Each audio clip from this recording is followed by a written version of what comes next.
Who told you that you were naked? In scripture, naked tends to mean without a covering.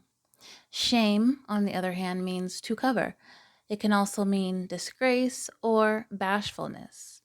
So, shame can be bad or good, and in scripture, you will oftentimes see nakedness tied to shame. Now, once again, who told you that you were naked? And if you think that you are rich and in need of nothing, who told you that you were rich and in need of nothing? Adam and Eve hid from God because they were afraid. Had Eve not listened to the devil, and Adam not listened to his wife, and instead had listened to God, they would have never known shame.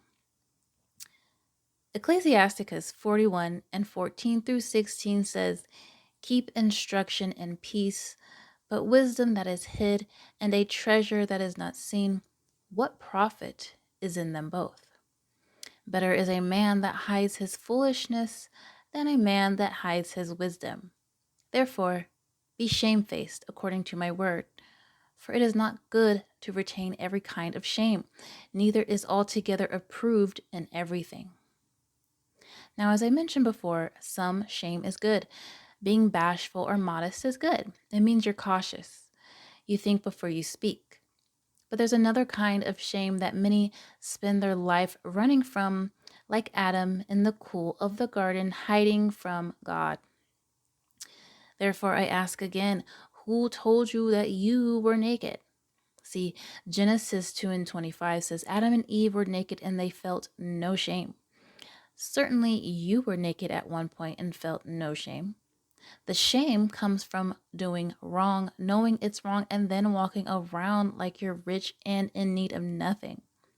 Shame will cause you to shift blame onto others, just like Adam did, because Adam was just as guilty as Eve.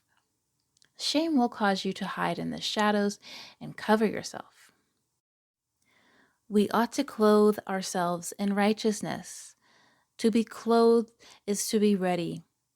To be living right is to be ready because you don't know when Jesus is going to pop in on you like a thief in the night.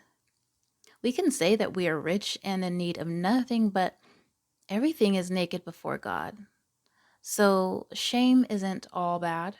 What's bad is self-righteousness that causes one to want to avoid shame to the extent that they shift blame, avoid, and lie. Shame is humbling and it hurts, but you can certainly grow from it.